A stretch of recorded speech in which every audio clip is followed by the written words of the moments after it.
It's core set time again, and alongside puppies and kitties and a new Teferi, we have my favorite part of any core set: reprints!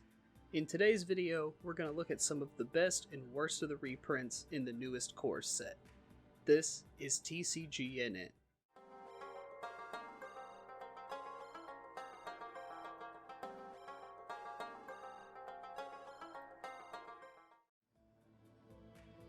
So let's get the elephants out of the room and start off with the Mythic rares.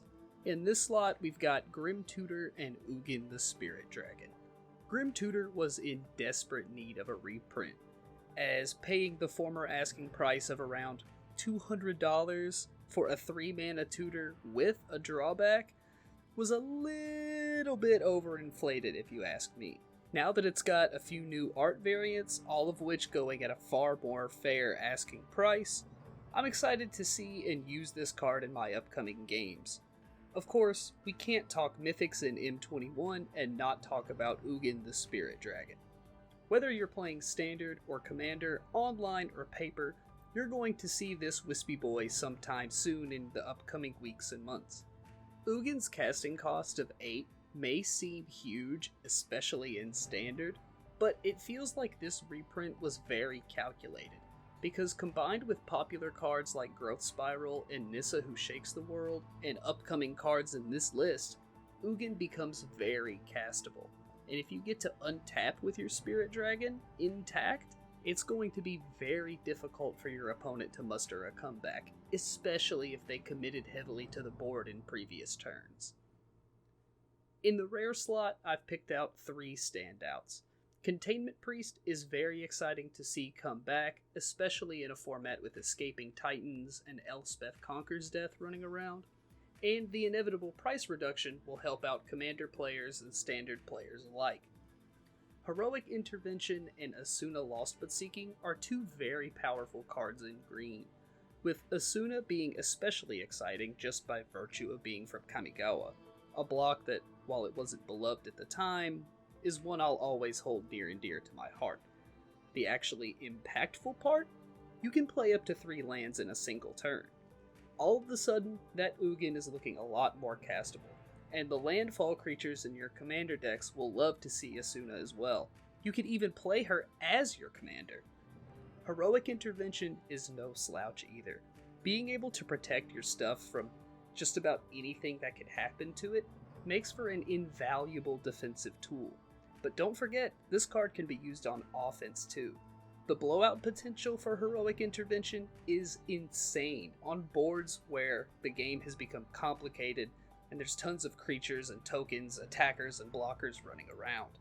In the uncommon slot, we'll start with another graveyard hate spell, Tormod's Crypt.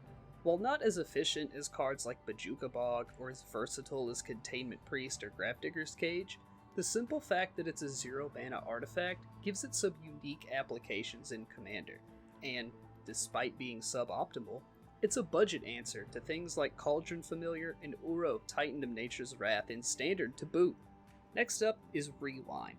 First, I love the art on this card, and second, I love free spells.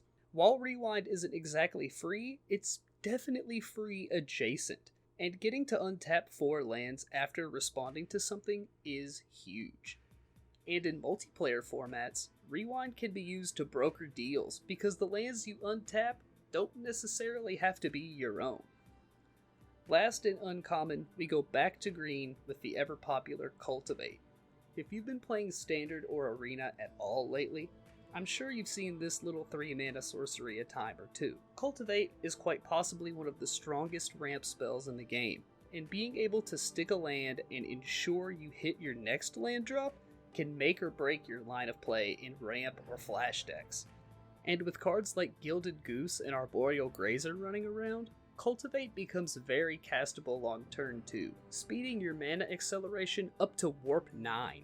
Now let's look at some of the more disappointing reprints. The Temple lands have been printed to oblivion over the past couple of years, and as they come into play tapped, aren't the most exciting dual lands to begin with, leading some to question why do they need multiple Standard printings at all. Fabled Passage falls into the same category, with the added sting of losing some of its monetary value in paper after being printed twice inside of 1 year. Cancel has a strictly better version already in standard in the form of Neutralize, and cards like Colossal Dreadmaw are always disappointing to me, because generic beaters like this are opportunities for the team at Wizards to either come up with completely new concepts or reprint some Magic classics like Crawworm or Trained Armadon. All things considered, M21 has a decent mixed bag of reprints, and although we didn't cover them today, M21 has some interesting new cards as well. Core sets have always been one of my favorite parts of Magic, because they tend to do a pretty good job of mixing the old with the new, and giving both new and returning players something to hope for when they crack those packs.